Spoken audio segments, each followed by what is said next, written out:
Senhor dos Anéis, quantos passos você já deu hoje? Michael Van e Melanin. Bora continuar com o projeto hashtag 50 anos da morte de Tolkien. Você ainda não viu os vídeos? Volta lá, veja os primeiros para não ficar perdido, porque agora, minha gente, nós vamos falar do capítulo 4, Atalho até Cogumelos, do livro 1, Sociedade do Anel. Eu nunca fui chegada em cogumelo até ler esse livro. Vocês acham que teve queda na venda de cogumelo depois do início da série Last of Us? Eu tô super curiosa, mas não o suficiente pra pesquisar.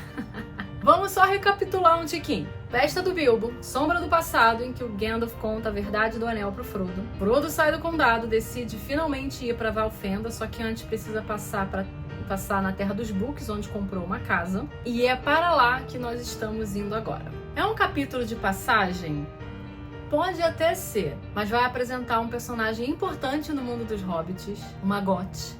Maggot, no original, que significa larva. Magote, em português, gente, significa amontoado de pessoas. Teve consciência na escolha tanto do Tolkien quanto do tradutor ao escolher essa palavra, né, Maggot ou Magote?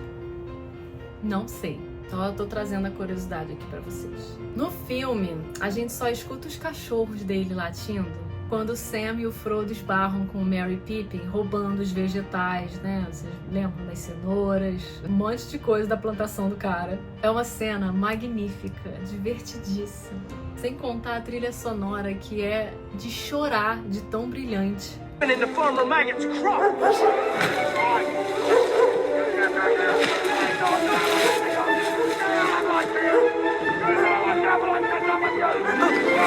E eu sinto dizer que nada disso acontece no livro.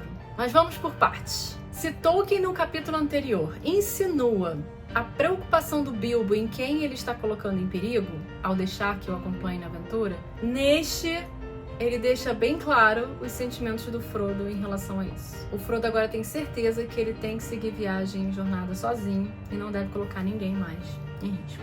No entanto, a genialidade desse capítulo é que não foca tanto no Frodo assim em relação a isso, mas mostra um outro lado do Sam que não apenas sente que está preparado para enfrentar esse perigo ao lado do seu patrão, como ele acha que precisa passar por isso. Teoricamente, agora que ele viu os elfos, era para ele querer voltar para casa, né? Ah, já vi os elfos, agora chega, vou voltar para casa. Não, ele diz: tenho alguma coisa para fazer antes do fim e preciso fazer isso. Agora, além do Frodo, a gente passa a conhecer de que pedra preciosa é feito Sam. Sem contar o sentimento de lealdade ao dizer jamais o deixaria. Essa frase aparece no filme como se o Sam tivesse dito ao Gandalf, lembram? It's just something Gandalf said. What did he say? Don't you lose him, Samwise Gamgee. And I don't mean to. No livro, essa conversa que o Sam tem é com Gildor. Pronto. A gente tem a justificativa excelente agora para aceitar que o Frodo leve o Sam com ele sem se sentir culpado. É ele que quer. O Frodo não tem nada a ver com isso. O Sam é um daqueles personagens que todo escritor que gostaria de ter escrito, sabe? Ele é tipo chocolate. Só que só a parte boa. Sabe o mapa da Terra-média? De Eriador, especificamente? Nesse capítulo, você vai experimentar a distância tal qual os hobbits. Milhas e milhas de viagem percorridas. Sabe quando você olha no Google e pensa: nossa, essa drogaria tá aqui do lado de casa. Aí você dá zoom e mesmo assim não tem noção. Aí quando você vai andar, vai fazer o caminho, você vê que tem 4 quarteirões, um posto de gasolina, uma ponte, um viaduto, uma esquina, e aí você chega na droga da drogaria. Multiplica isso por centenas de milhões e aí você vai ter uma ideia do que é sair do condado e chegar na Terra dos Books. Que olhando no mapa fica tipo é a menos de um dedo, é menos de 1 centímetro. Você bota o dedo assim e você tem condado e Terra dos Books. Você sente isso. Aí vocês vão dizer: ai, Vivi, agora você vai admitir que o Tolkien é descritivo demais? Ainda não. Eu acho, de verdade, que a gente precisaria sentar e discutir o que é descrição pra vocês. Pra entender por que alguns pensam isso e outros não. Quem sou eu pra vir aqui cagar regra e falar de estilos de narrativa, o que você deve preferir ou não preferir? Não é minha intenção, gente, mas eu vou trazer aqui uma coisa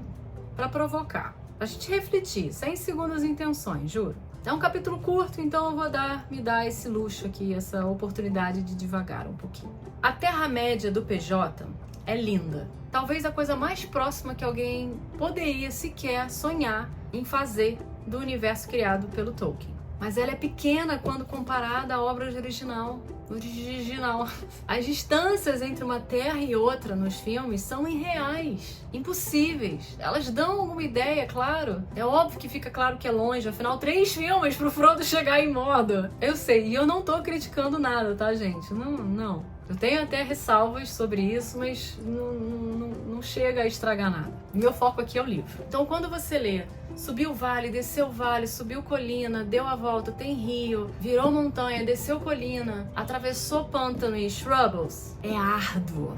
Outra vez, não tô dizendo que é melhor ou pior, só que existe uma diferença na experiência. Até porque a gente tá falando de mídias diferentes, então realmente são incomparáveis. Mas eu tô falando do livro, né? Então é aqui que mora, gente, a literatura. E mesmo na literatura você tem escolhas diferentes pro narrador. O Tolkien poderia resumir 100 páginas em 10? Provavelmente. E eles levaram meses pra chegar em Valfenda, percorrendo vales e florestas, e passando por vários perigos e blá blá blá. A distância é a mesma. E ela vai ser dita da mesma forma. Mas você não sente nada disso. Não é a mesma experiência de quando há uma conexão dos neurônios que formam a memória de longo prazo. Tá, Vivi, mas precisa descrever o condado inteiro? Amigo, ele não tá falando do jardim botânico da sua cidade, ou de qualquer outra cidade. É um bloody fucking universe, criado completamente do zero. E o Tolkien se importa tanto com esse mundo que ele quer mostrar pra gente. Quando tua casa tá bonita e arrumada, faxinada, limpinha, cheirosa, você não quer mostrar pras pessoas? Não quer fazer tour pela casa pra dizer, olha minha cozinha, olha minha sala? Porque você tá se orgulhando dela? Sabe criança que vai no quarto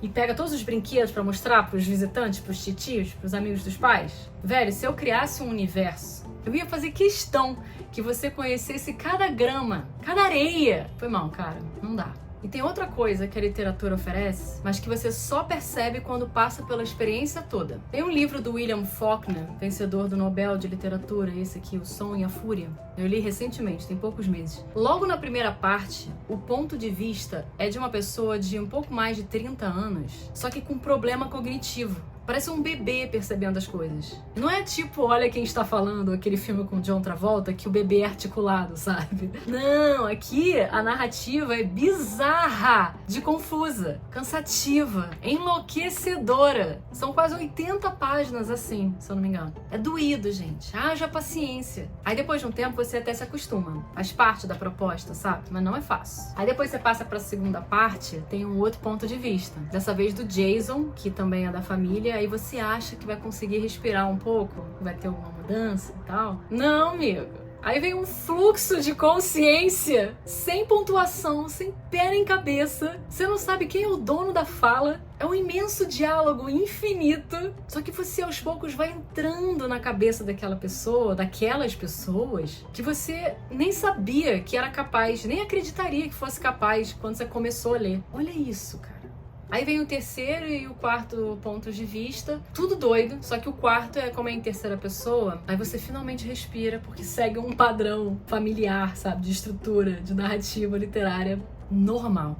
Mas ó, o livro é sofrido, gente. É uma experiência. Precisava disso? Precisava desse choque e obstáculo na leitura? Porque vamos combinar, nem todo mundo vai querer terminar esse livro aqui. É um livro bem difícil. Óbvio que precisa, gente. Galera, a experiência, a empatia, o contexto, olha aí o contexto de novo. O novo, tudo que você tem direito, que você ganha com esse tipo de literatura, com esse tipo de leitura, não tem preço, amiga. Ah, Vivi, nem é meu gosto, eu não gosto dessas coisas não. Você não gosta de literatura então, cara? É triste, mas eu compreendo. A gente tem tanta coisa com imersão hoje em dia. Filmes, jogos, séries, brinquedos, inteligência artificial, realidade aumentada. Isso tudo torna a literatura cada vez mais difícil de alcançar, eu sei. Até porque toma muito mais tempo nosso. Olha o tamanho. Leitura toma tempo. E pelo que eu tô vendo, ela vai cada vez mais pra dentro, pra um âmbito quase inóspito do inconsciente. Tô falando sério. Toda a dor, a felicidade, a experiência, a adrenalina, onde a literatura era uma das únicas causadoras no passado, agora tá dividindo o palco com milhões de outras mídias. E você atinge os mesmos pontos, produz dopamina igual, serotonina, adrenalina, às vezes muito mais, e mais rápido e mais fácil. Então eu entendo, gente, de verdade, que toda demora do Frodo sair do condado só pra te mostrar a jornada árdua que ele tá tendo com isso possa te incomodar. Porque talvez você já tenha entendido de verdade a mensagem que o Tolkien quis passar sem precisar passar por tudo isso. Afinal, você já aprendeu mais rápido do que o Tolkien podia sequer prever a produzir essas enzimas de felicidade, saca? Mas tem uma coisa que a gente não pode negar. Because science. O tempo que você passa com esses personagens determina a sua conexão e o carinho que você tem por eles e a saudade que você vai sentir depois, quando a aventura chegar ao fim. Leiam sobre a ciência da memória. Leiam Subliminar, um livro do Leonard Mlodinow, acho que eu tô falando o nome dele certo. E eu recomendo também o episódio 367 do podcast Naruhodô. Só o último exemplo para continuar o capítulo. Marvel versus DC. Eu não vou entrar em mérito aqui porque eu não sou louca. Se é bom ou ruim, melhor ou pior. Tô falando nada. Pelo amor, não quero essa briga pra mim. Inclusive porque eu amo as duas, tá? Mas um fato é, a Marvel nos cinemas tem mais bilheteria do que a DC dos cinemas. E por que isso? É lógico que tem vários fatores, tá, gente? Mas eu vou focar em um aqui. Por que vocês acham que a gente sente tanto pelos personagens em Guerra Infinita e Ultimato? A ponto de chorar, de sentir o coração bater mais forte, de rir junto, de torcer, de sentir por eles como se eles fossem nossos melhores amigos, nossa família. Porque os personagens são melhores? Melhores que Batman, que Superman? Não. Mais de uma década. Mais de uma década desses personagens com os mesmos atores inseridos no nosso dia a dia, criando a maior das conexões sinápticas da história da cultura popular. A famigerada nostalgia, galera. E o maldito do contexto. Não tem como comparar com a DC nos cinemas, porque a proposta é outra, não é a mesma coisa, é óbvio que vai ser diferente. Talvez agora isso mude com o Gunn lá, né? Porque o Gunn tá querendo fazer essa vibe de conectar os personagens e fazer aí uma década de DC nos cinemas como a Marvel fez. Não sei se é tarde demais pra recriar isso, porque vamos combinar que o povo tá meio cansado. Mas, se ele apelar pra nova geração, uma geração ali de 18, 20 anos, foi o que a Marvel fez quando a gente tinha 20 anos e agora tá com mais de 35. Pode ser que funcione. Tira as descrições de Tolkien e a narrativa através da experiência pela literatura, que é o que ele traz na obra dele, a gente fica com a história de um bando de marmanjo partindo em direção a uma montanha para jogar uma joia fora. Ok, então mais calma. Bora voltar ao capítulo. Tá acabando. Anyway, nossos queridos hobbits acordam, os elfos foram embora, mas encheram os cantis de um líquido amarelo que eles bebem e ficam meio bêbados. Rola aí deixar os hobbits alegrinhos. Tem música e guess what? Quase a mesma letra da música que o Merry e Pippin cantam lá no Dragão Verde no filme. O nome da música é To The Bottle I Go.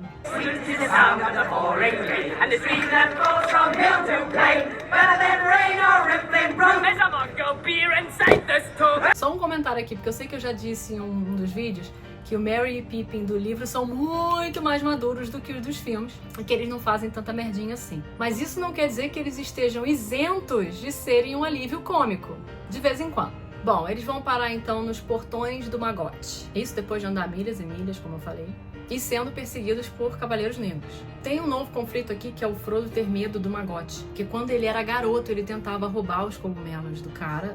Afinal, eles eram vizinhos, né? Lembrando que o Frodo veio aqui da Terra dos Bolts, só foi pro condado quando ele foi adotado pelo Bilbo. Mas o Magote é super gente fina e nem guardou rancor, não tá nem aí pra isso. Então, conflito terminado rapidamente. Aí eles são convidados a ceiar, para a alegria de todos com cerveja. E alguns diálogos entre eles nos ajudam a colocar a par do que está acontecendo em volta, né, longe do ponto de vista do Frodo. Não que isso seja um mecanismo do Tolkien, porque aqui o nosso narrador ele não segue apenas o que o Frodo está vendo, né, gente? Ele acompanha várias coisas. A gente poderia ter ficado sabendo dessas coisas antes, mas o Tolkien optou esperar para dar essas informações através do Magote. Uma escolha do autor. Aí o Magote conta que um cavaleiro negro esteve lá na casa dele interrogando, né, procurando pelo bolseiro. E mais uma vez eu comento aqui a diferença enorme que há entre os Cavaleiros Negros dos livros e dos filmes. Aqui, gente, o Cavaleiro Negro chega até a oferecer ouro pro Magote em troca de informação sobre o bolseiro. Aí, finalmente, depois disso, parece que uma ansiedade se instala no coração dos hobbits. Não que eles não estivessem com medo antes, mas parece que a ficha vai caindo aos poucos, conforme eles vão se certificando de que não tem mais como voltar pro condado. É bom ver essa mudança aqui, essa nova sensação de pressa que vai crescendo dentro do Frodo. Ela vai mexendo com o leitor também. Eu fico ansiosa, mas aí eu sou suspeita pra falar, porque eu fico ansiosa com todo mundo que não é tão acelerado quanto eu. O Maggot percebe essa ansiedade e se oferece para levá-los até a balsa de carroça. Carroça, gente, charrete. Meu Deus, como é que é o nome desse treco? Charrete. Enfim, a gente dá boas-vindas para o quarto integrante dos Hobbits na história, Merry Brandenburg. Não tem roubo de vegetais, não tem correria, nem Cavaleiro Negro perseguindo até a balsa, mas tem cogumelos. Mushrooms! Que além deles terem jantado cogumelos na casa do Maggot, eles ainda ganham, o Frodo ganha uma cesta de cogumelos da esposa do Maggot para levar na viagem. E eles são tão cheirosos que eu consigo sentir o cheiro toda vez que eu passo por essa parte. E por quê, gente? Porque o Tolkien descreve isso. Olha, vejam só. Essa parte no filme é genial, né? Cavaleiro Negro com aquele grito estridente, a trilha sonora, Frodo correndo até a balsa, câmera lenta na dose certa e pra fechar, quando os hobbits escapam, o Cavaleiro Negro se juntando a outros dois e subindo a colina. Olha, arrepio toda. Bora pro capítulo 5. Yay! Galera, eu queria só agradecer pelos comentários, pelas curtidas, pelo apoio lá no apoia-se/Vives. Tudo. Vocês têm sido incríveis. Muito obrigada por acompanhar essa jornada aqui comigo. Tá sendo muito legal. A Maria.